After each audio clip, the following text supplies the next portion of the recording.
샬롬. 예수님께서 채워주시는 평안이 여러분에게 충만하시기를 바랍니다. 오늘은 시편 135편 1절로 21절의 말씀을 가지고 하나님이 위대하신 이유, 여기에 대해서 우리가 묵상한 것을 나누어 봅니다. 135편은 여러분 우리가 좀 잘 그 하나님의 이름에 대해서 잘 모르잖아요. 성경은 하나님의 성호에 대해서 약 13가지를 말하고 있습니다. 어떤 목사는 한 30가지가 된다고 합니다. 그러나 제가 구약성, 신구약 성경을 히브리어로, 헬라어로 제가 연구해 봤을 때 신구약 성경에서 하나님의 성호를 다루는 것은 약 한 7, 8가지가 됩니다. 본 시편에서 하나님의 어떤 그 성호, 다른 책에서는 찾아볼 수 없는 성호를 여기서는 지금 다루고 있습니다. 본문 1절에서 4절 말씀입니다. 시인은 하나님께서 이스라엘 백성을 하나님의 백성으로 선택하였으니까 그를 찬양하라고 하나님이 종들에게 호소합니다. 그 다음에는 하나님의 이름이 아름다우니 그 이름을 찬양하라고 합니다. 그런데 왜 하나님의 이름이 위대합니까? 이 부분에 대해서 우리가 한번 깊이 생각을 해봐야 됩니다. 사랑하는 성도 여러분들은 하나님의 이름이 왜 위대하다고 생각하십니까? 예수 그리스도께서 우리를 위해 십자가에서 죄사함을 주시고 우리에게 죄사함의 은총과 구속의 은혜를 주셨기 때문에 하나님의 이름이 여러분 위대합니까? 아니면 다른 이유가 있습니까? 제 개인적으로나 또 다 다르겠죠.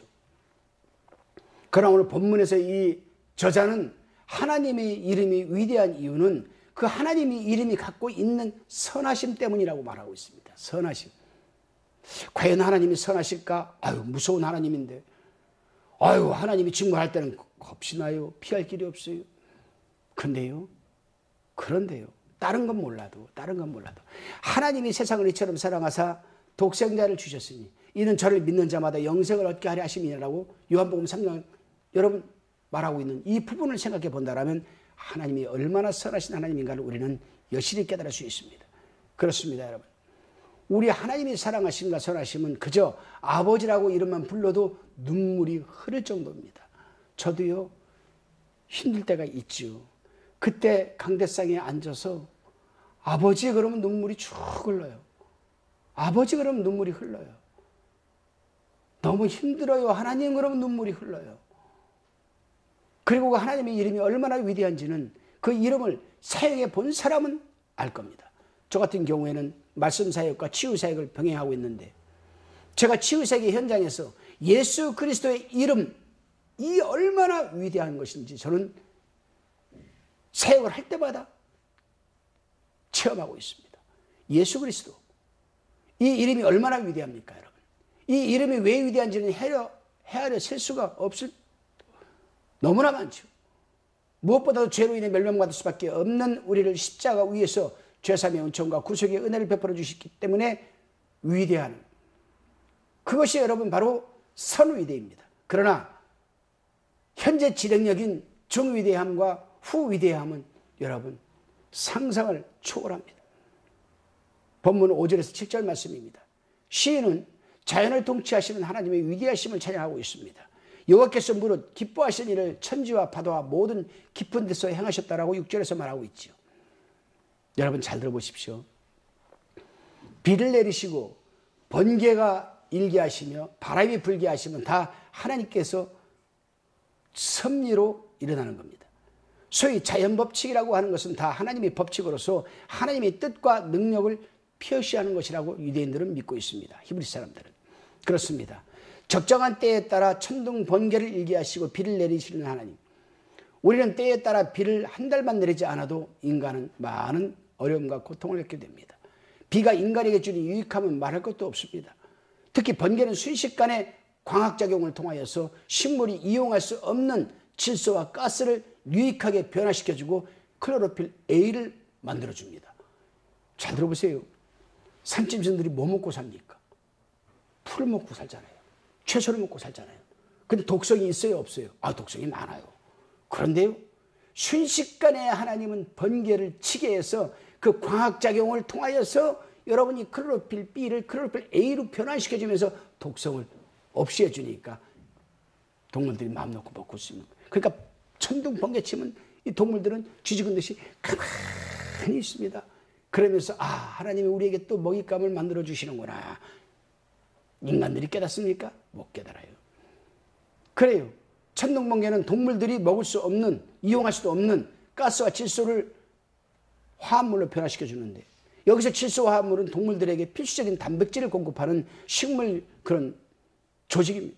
식물 조직이 형성되고 씨가 발육하는데 꼭 필요한 것이죠. 추산에 따르면 빗물에 들어있는 질소 산화를 그 산화물 중에서 30에서 50%는 번개에 의해서 생성되고, 이러한 방법으로 매년 세계 전역에서 300만 톤의 고정 질소가 생성된다고 합니다. 만약에 번개가 안 일어난다면 산지부순들이 여러분 살 수 있겠습니까? 못 살죠. 그러니 천둥번개가 일어난다면 식물과 동물들은 어떻게 살아갈까? 그래서 하나님께서는 적절한 때에 천둥번개를 일게 하시면서 동식물들을 먹이시고 입히시고 보호하여 주시는 겁니다. 그래서 산속의 짐승들이나 식물들은 천둥번개가 치면요, 하나님께서 또 우리를 또 먹이시고 보호해 주시는구나, 감사한 마음으로 숨죽이고 천둥번개가 그치기를 기다리는 겁니다. 그렇습니다, 여러분. 그래서 예수님께서 공중에 새를 보라, 심지도 않고 거두지도 않고 창고에 모아 들이지도 아니하되 너희 천부께서 기르시다니라고 마태복음 6장 26절에서 기록하고 있는 것입니다. 다시금 본문 8절로 12절의 말씀을 살펴봅니다. 시인은 애굽에서 났던 재앙, 하나님께 반역하던 이 왕들, 특히 시온, 옥 또는 가나안 땅의 왕들의 멸망을 지적하면서 역사 안에 나타내신 하나님의 능력을 지금 11절에서 기록하고 있습니다. 이들이 소유했던 땅은 하나님께서 약속하셨던 대로 모두 이스라엘의 유업으로 받았습니다. 12절에 기록되어 있죠. 이것이 하나님의 진리의 말씀입니다. 하나님이 주시겠다고 하면 주시는 겁니다. 그렇다면 시인은 왜 이러한 옛날의 기사와 이적을 지금 말하고 있을까? 그것은 하나님의 영원하시고 불변하심을 말하기 위해서입니다. 지금도 하나님은 그렇게 해주신다는 것이죠. 하나님은 이처럼 영원하고 불변하시는 능력의 소유자이기 때문에 전에 하신 일은 지금도 하실 수 있다는 것을 지금 강조하기 위해서 시인이 그렇게 말하고 있습니다. 그렇습니다, 여러분. 옛날에 하나님의 뜻을 반역하는 자들을 심판하신 하나님은 오늘날도 그런 자들을 심판하십니다. 물론 심판하시는 방법은 사람마다 혹 환경마다 다를 수도 있습니다. 그러나 심판은 변함없이 여러분 공평하게 임합니다. 또한 하나님께서 경영하시는 경륜에도 변함이 없다는 사실을 우리는 잊지 말아야 됩니다. 다시금 13절로 18절을 살펴보면 이 세상에는 한 가지도 우연히 되는 일이 없습니다. 사정에 따라 갑자기 변하는 일도 없습니다. 13절 14절을 읽어보시기 바랍니다. 사람들이 허무하게 의지하고 있는 우상에 비할 때 얼마나 차이가 심한지 모릅니다. 시인이 15절 18절에서 말하고 있는 이 우상들도 변하지는 않습니다. 아마 주님이 재림하실 때까지 우상들은 변하지 않을 것입니다. 그러나 분명한 것은 하나님께서는 출애굽기 3장 14절에서 모세에게 말씀하시기를 나는 스스로 있는 자니라. 여호와 야훼라는 말은 스스로 존재하는 자라는 뜻이거든요. 그렇습니다. 우상은 처음부터 실제가 아니고 사람이 손에 의해서 만들어진 수공물에 불과합니다. 15절에 기록되어 있습니다. 그런 것에 불과하기 때문에 우리 기도를 이해하지도 못하고 들을 수도 없고 우리 기도에 대한 응답도 없는 겁니다. 그러나 하나님은 처음부터 스스로 존재하시는 분이시고 지금도 살아계셔서 우리의 기도를 들으시고 응답해 주시는 분이십니다. 왜요? 세상을 창조하시고 만드신 분이고 인간을 여러분 창조하고 만드신 분이기 때문에 그렇습니다. 세상을 다스려가고 하나님의 섭리하심 속에 세상을 주관하신 분이 하나님이시기 때문에 당연히 그렇다고 합니다. 본문 19절로 21절을 다시 나눠봅니다. 그래서 시인은 모든 이스라엘 백성은 함께 나 레위 족속아 여호와를 송축하라고 지금 외치고 있습니다. 송축 그렇습니다. 무엇보다도 하나님의 성전을 맡고 있는 종들은 더욱 하나님을 송축해야 합니다.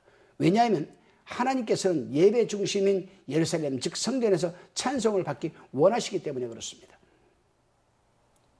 화평방송 시청자 동역자 여러분, 우리는 주의 종들입니다. 저나 여러분들이나 우린 주의 종들로서 또 성도 여러분, 여러분들도 주의 종들입니다. 만인 제사장 시대에 살고 있는 우리 종들은 과연 하나님의 성호를 얼마나 우리는 찬송을 하고 있습니까? 돌아보는 시간이 되셨으면 합니다. 기도드리시겠습니다.